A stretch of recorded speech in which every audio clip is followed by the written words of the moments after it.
So my first question to you is, uprisings are often remembered through dominant male-centered narratives.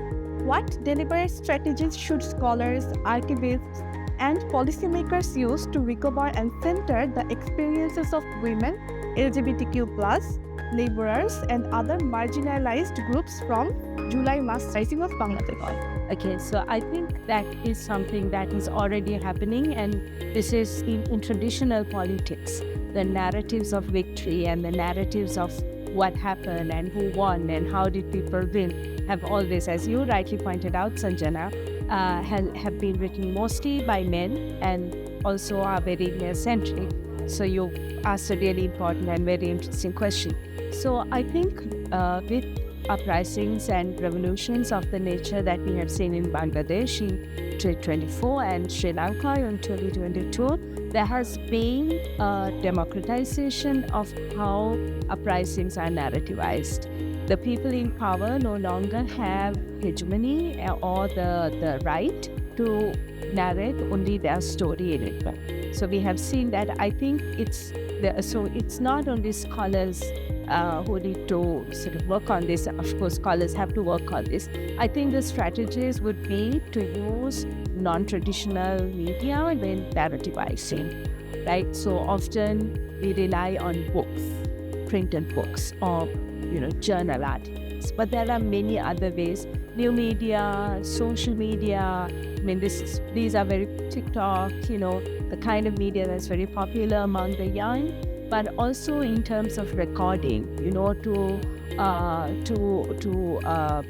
give primacy to oral histories, memories, lived experiences, and to treat these as sites of knowledge. I think that is what doesn't happen often. You have a story, you hear a story, and you're like, oh yeah, that's an interesting story. But scholars and other people don't treat them as sites of knowledge, right?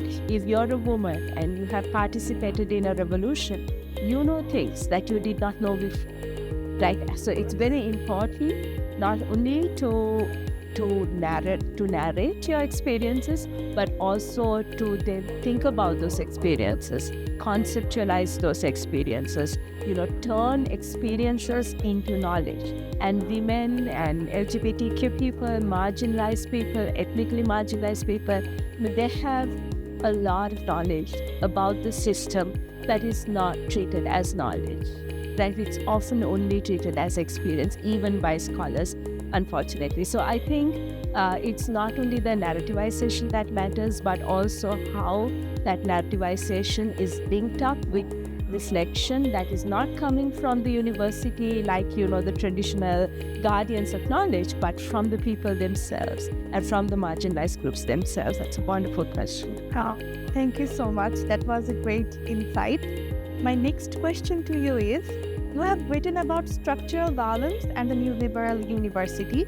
How can higher education institutions in Bangladesh become safe and politically vibrant spaces that protect student activists and foster critical citizenship instead of becoming sites of coercion or repression? So again, a fantastic question. Unfortunately, I'm not very familiar with the student politics in Bangladesh. I would like to know more. Actually, I was talking to some friends I met from universities here before, but I don't really know a lot about how the student movement functions here and how students work.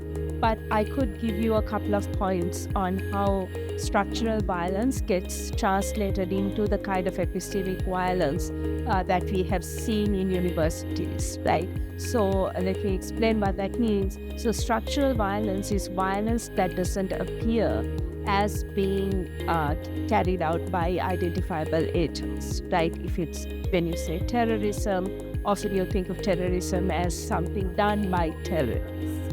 When you say structural violence, it's almost as if there is no one doing it, but it is like mass hunger, right? A lot of people go hungry and think just had the time to really just go through the streets, a couple of streets yesterday, the inequalities in this city, like any other South Asian city, they're really in your face, right? And if you don't take that for granted, right, and if you think of this paper or these situations as being structural, then you begin to see that that's a kind of violence that doesn't have an identifiable agent, somebody who's doing it, right? So it's embedded into our social structures, our political structures, our economic structures, but it can't be kind of linked back to one individual or one type of agent. So that would be structural violence. How does that work in the university? That's a really, really interesting question. I think that's where we need to start really thinking about what is called epistemic violence, the violence that is linked to how we know about things that we know, right? Epistemology is the science of knowledge, how we know what we know. So violence is related to that process of how we come to know things. Now, universities have traditionally been and should be places where accepted knowledge about our structures, our social structures, can be critiqued. But again, I don't know about Bangladesh, but going by what I have seen generally, especially in my country, in Sri Lanka, universities are increasingly becoming neoliberal institutions.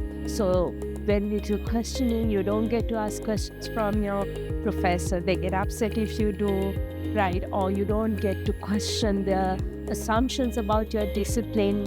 Your professors get upset if you do, like, you're a bad student. That is not good. That is not a critical, healthy environment for learning. So I think universities and university students and student movements, whatever they are and whatever shape they're taking, really need to take a step back and look at how institutions themselves have become sites of violence, right? Physical violence, like you said, why are some student populations unsafe on campus? Are women unsafe on campus, for example? Again, I haven't done an in-depth study, but I'm saying this generally.